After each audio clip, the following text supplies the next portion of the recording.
When silence speaks louder than words, a monk's wisdom story. He never raised his voice. He never fought. But his silence shook the king, the court, and the entire kingdom. This is the forgotten tale of the monk whose quiet wisdom defeated greed, pride, and injustice without uttering a single word. Stay till the end, for the lesson may change how you face life forever. The arrogant king and the quiet monk long ago, in a peaceful kingdom surrounded by tall forests and flowing rivers, there ruled a king named Virat. He was mighty in battle, rich in treasures, and known far and wide for his authority. But there was one thing he lacked: humility. King Virat believed that power rested in words, in orders barked, in decrees shouted from palace balconies.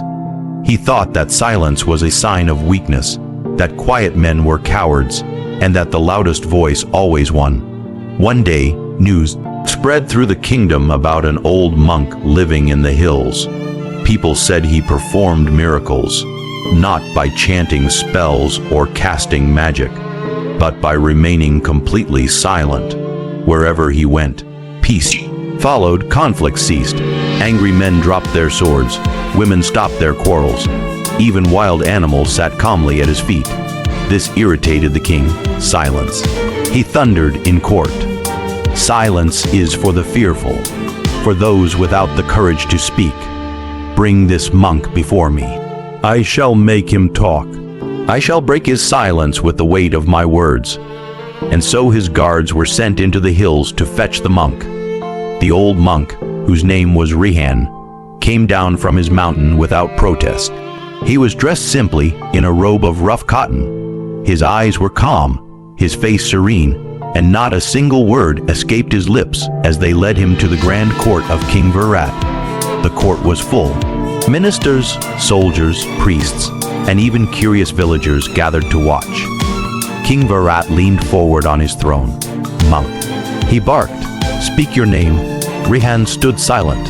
Do you not fear me, old man? Virat sneered. Do you not know I can throw you into the dungeons or hang you from the gates? Still, Rihan said nothing. A murmur spread through the court. No one had ever dared disobey the king this way. Do you think your silence is power? The king laughed. Words move armies. Orders shape kingdoms. My voice makes men kneel and women weep.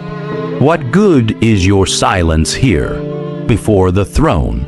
Rihan simply stood, breathing quietly, smiling faintly. For the first time in years, King Virat felt unsettled. His anger burned brighter.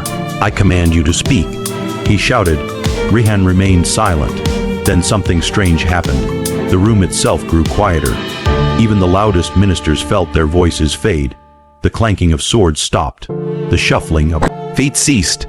It was as if the monk's silence was spreading like ripples in a pond, swallowing all noise.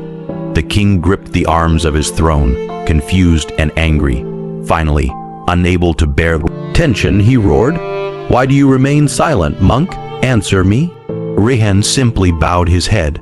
That simple gesture struck the king harder than any insult. He could command the world, but not this man's silence. Virat dismissed the court. Take him to the guest chamber. He shall remain here until I make him speak. But deep inside, the king knew this monk was no ordinary man. The test of temptation and pride for 3 days.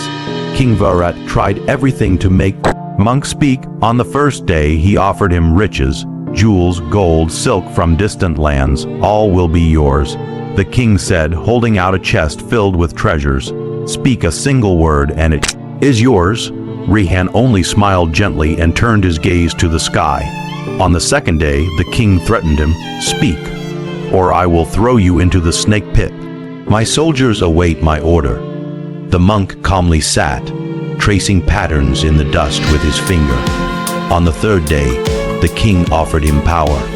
"Say but one word, and I will make you the greatest sage in my court. You will have servants, lands, your own temple." But Rihan's silence remained unbroken. At night, the king sat alone in his chamber, restless. How can this man defeat me without a single word? He muttered, "His silence makes me look foolish in my own court." He called his wise minister, Arvas. "Why does this monk not speak?" "Old friend, what is his game?" Arvas bowed. "Your Majesty," he said softly, "this monk plays no game. He does what the greatest sages do. He conquers pride not with words, but with patience. He shows you that silence can speak louder than the loudest roar."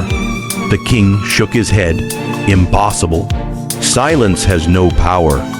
"Then test him one last time," Arvas advised, "but this time, do not command. Do not bribe.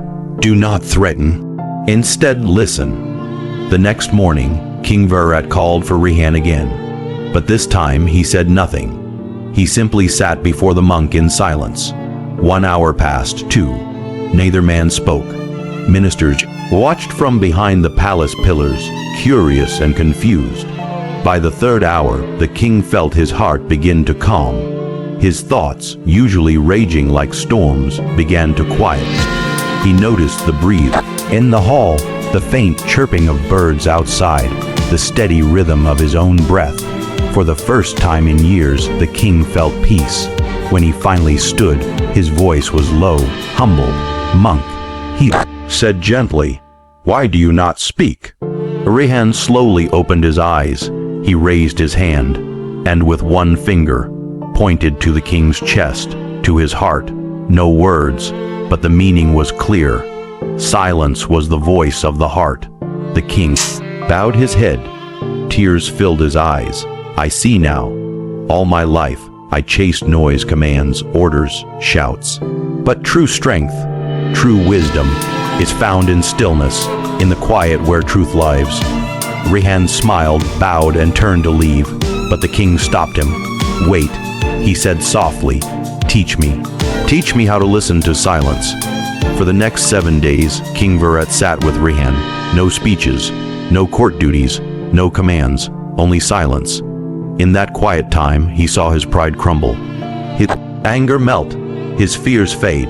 The court watched in wonder as the once arrogant king changed. He spoke less, listened more, smiled gently. He ruled with patience and wisdom, and the kingdom prospered.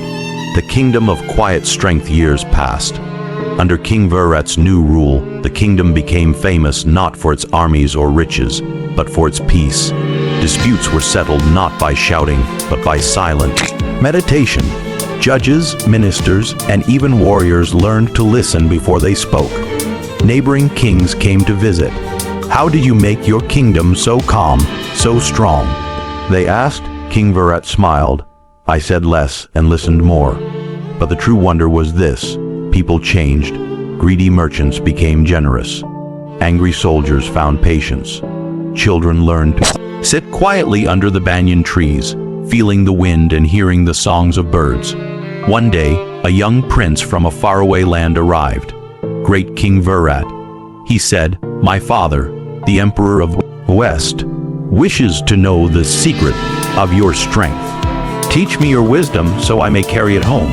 The king smiled. "Very well," he said, "follow me." He led the young prince to the monastery where Rehan still lived. The old monk was sitting beneath a tree, eyes closed, smiling. "Here is my teacher," said the king. The prince bowed deeply. "Master, what is the secret of strength without war? Power without force? Wisdom without words?" Rehan opened his eyes and said nothing. He simply pointed to the sky, to the tree, to the earth, and finally to the prince's heart. The prince understood. His eyes filled with tears. He bowed again. As the prince departed, the king turned to Rehan. "Master," he said softly, "you have given me everything without a single word." Rehan smiled, rose slowly, and walked away into the forest. The monk was never seen again. Some said he became one with the earth.